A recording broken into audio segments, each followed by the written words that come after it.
curiosity because a lot of our laws come from the Judeo-Christian sort of tradition. And there's a very, very famous, when I was practicing law, I still remember this case, one of the first cases I ever learned, and as I say, I forget the name, Elkins and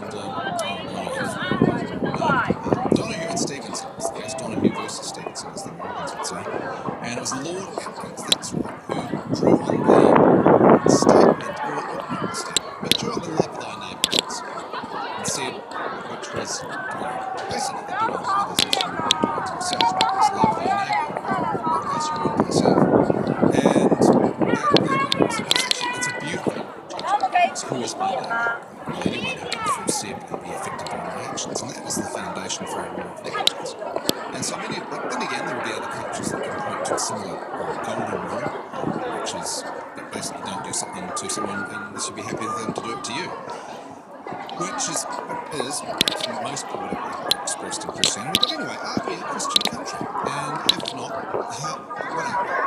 And how do we define ourselves? Because there are positive things about the Christian ethic, and there are probably some negative things about it. What do you reckon? I mean, you know the stance, religious stance is just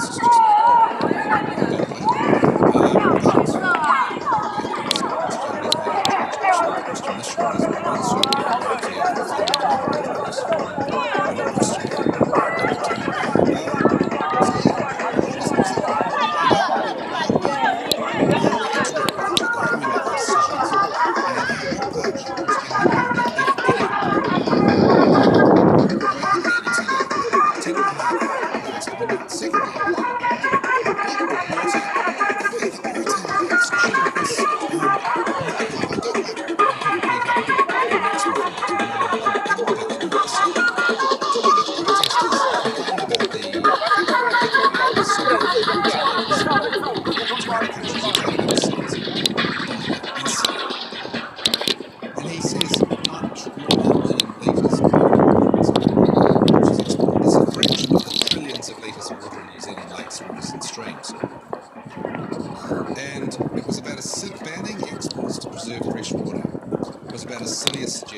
protesters are complaining because it's about conserving water.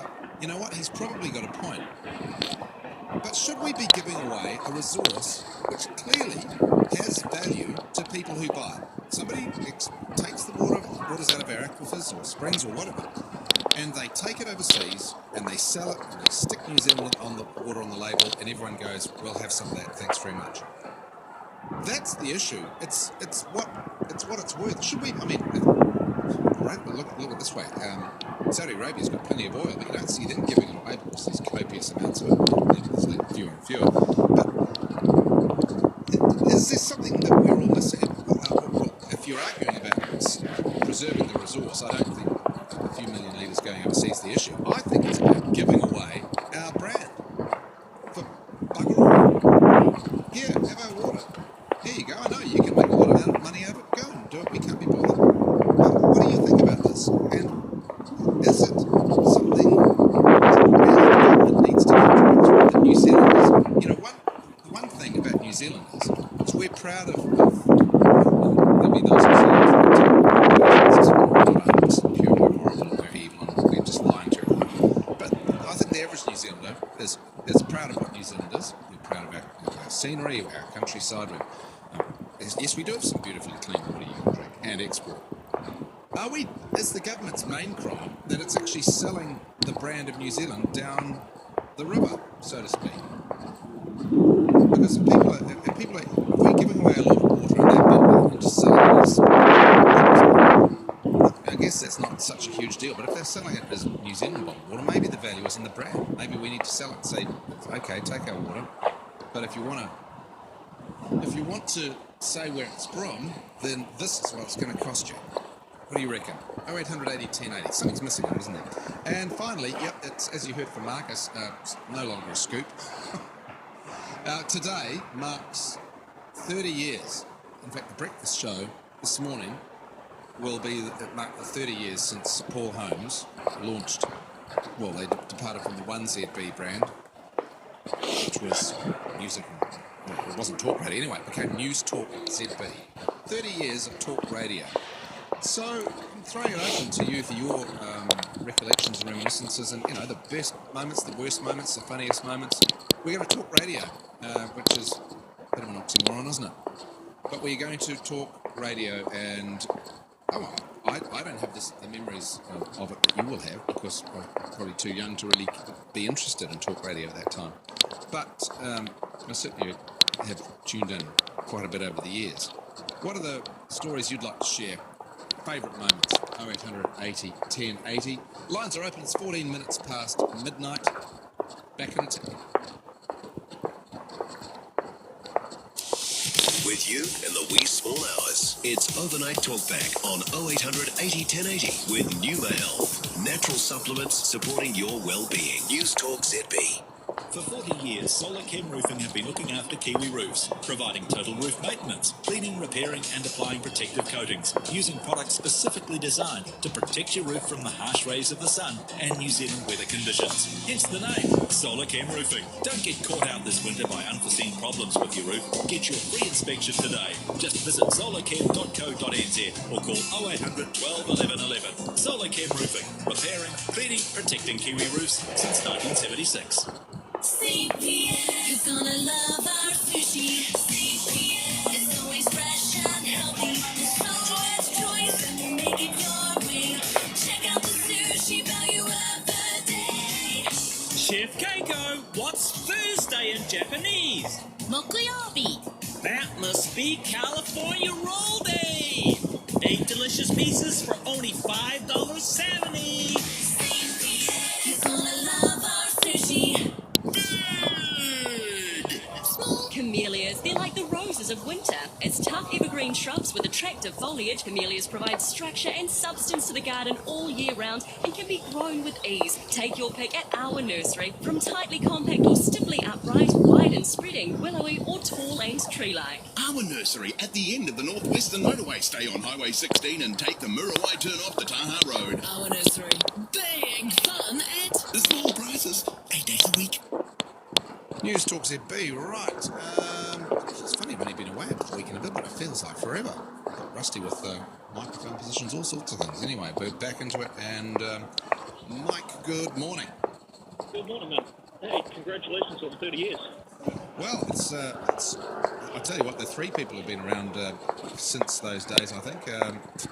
Leighton Smith's been here for 30 years, Peter Everett and Barry Holland. Three, so yeah, it's a pretty significant milestone, isn't it?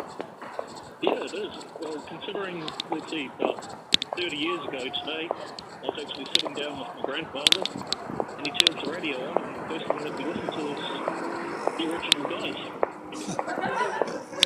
Actually, it was a hell of a bold move, wasn't it? Because what was News Talk ZB like?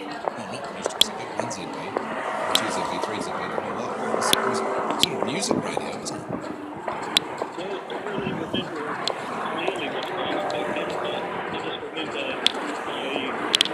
my dad sitting down and just listening to the radio. So, Because talk radio had been around a little bit before that, but obviously I need to read Bill Francis's book about it. What's the book called? I think it's just called ZB. yeah, well, if you go back through most of the history of it, most of it was actually designed for information during things like World War I and II. So, The wireless. all the way back to the old BBC and everything. So, but anyway, what I was pulling up was you said the whole what those Christian morals and guidelines have in our society these days. Yeah. If you look at most Western societies, their laws and things like that are pretty much based around the Ten Commandments. So, in many ways, it's pretty much formed the basis of our law system since going all the way back. I would have thought they were built more around that Christian sort of idea, because the Ten Commandments, I mean, so many of the Ten Commandments around, love no other God, don't make any graven images. I mean, that's sort of stuff we don't have any time for Yeah, in our don't society. have time for that stuff, but love my neighbour. Well, that's not a commandment. That's not a commandment. Like that. No, that's not a commandment. The love thy neighbour was what Jesus said. That's Mike. right. Yeah, sorry. Not committing adultery? Oh, that's not illegal. it's frowned upon. Yeah, but we need to enforce certain things like moral guidelines and codes in our youth Yeah. because it's just getting out of control.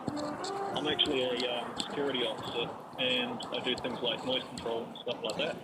Are you a Christian? So, yeah, I call myself a Christian because the word Christian means Christ-like. So I try and live things the way that he did. Well, the love thy neighbour thing, you can't fault it really, can you? Not really, no. I think it's, which is probably something you might criticise Islam for. They probably have a rule there somewhere, but they also have sort of, well, actually, the Bible's got some pretty horrible stuff in it too, but yeah, I sometimes wonder with the extreme Islam, it's certainly not love thy neighbour, it's stone thy neighbour if he's, doesn't do something you don't agree with, yeah. And with regards to Easter, Yeah. it's interesting that I can't remember where I heard it or read it, but it points out to me that the Easter and Christmas, the main reason why it was introduced to places like Great Britain and stuff like that all the way back in the Middle Ages was purely to get rid of the pagan festivals of the harvest and trying to bring some of that. Yeah, there's an emperor there who sort of helped its promotion, didn't he? Constantine or something, yeah. Well, so what do you think about do you think religion should play any part in holidays such as Easter Sunday, or do you think the councils have got it, some of the councils are getting it right, leave it up to the individual? Well, I actually agree with that. At the end of the day, everyone has their right to what they believe, and everyone has their right to what they want to think and feel. So, Yeah, fair enough. Hey, thanks, Mike. Good to hear from you. have a good evening. Cheers, mate. Bye-bye. Mary, hi. Thank you. It's nice to be back.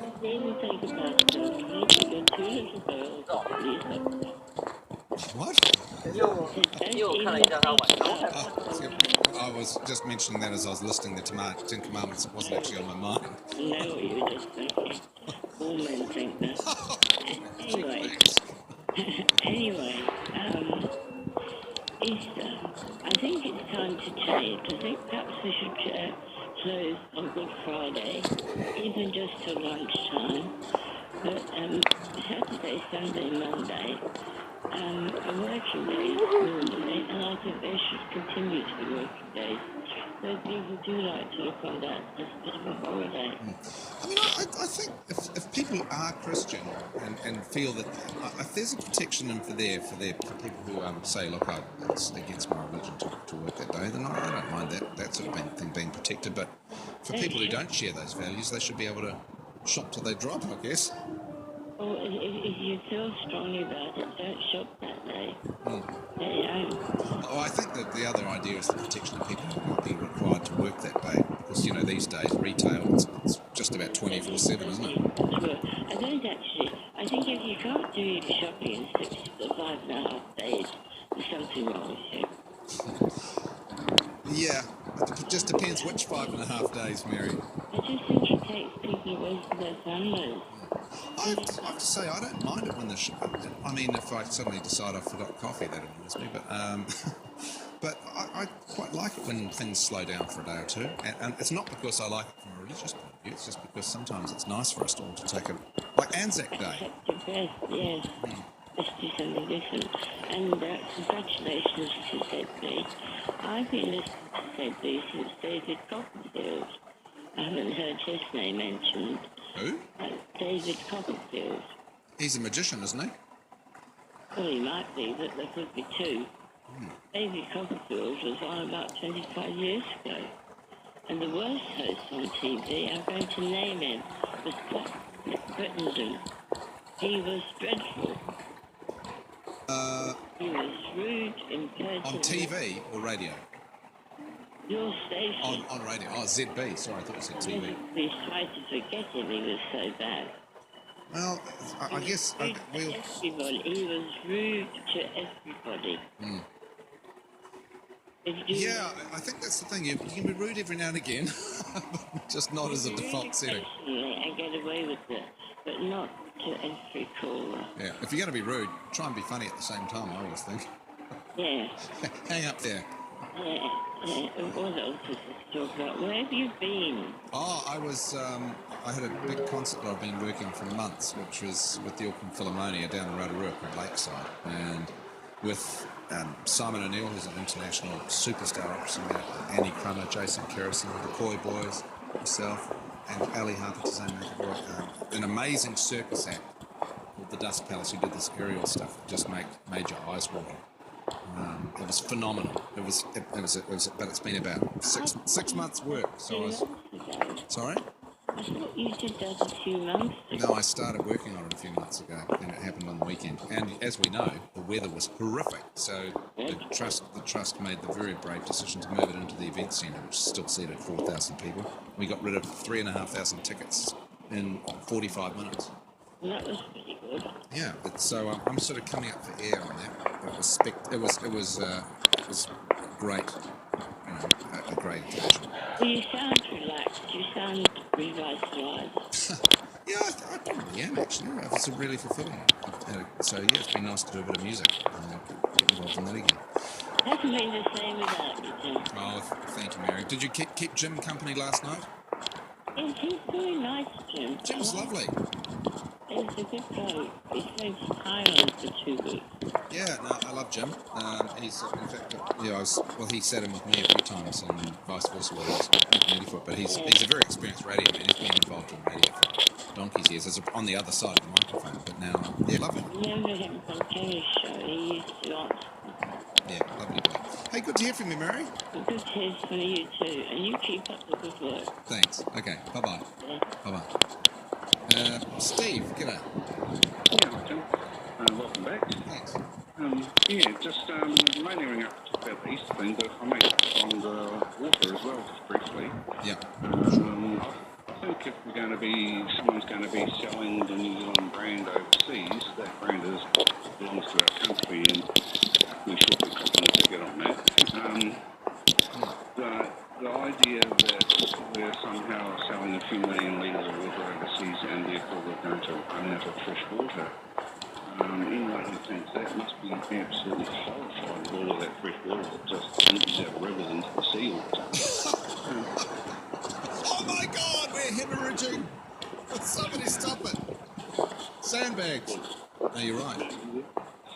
So, yeah,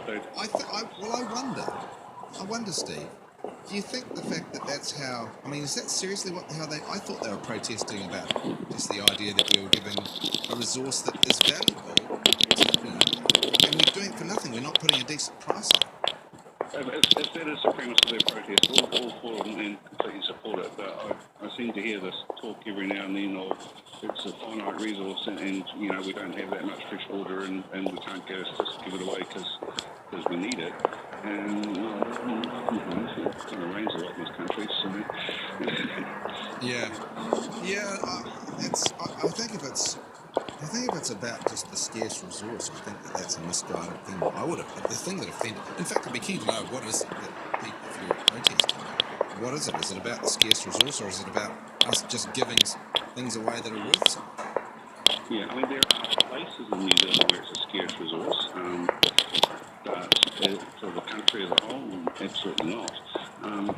So, that was my thoughts on the water. Yeah. On the Easter trading, I don't think we're a Christian country, although I am a Christian person myself.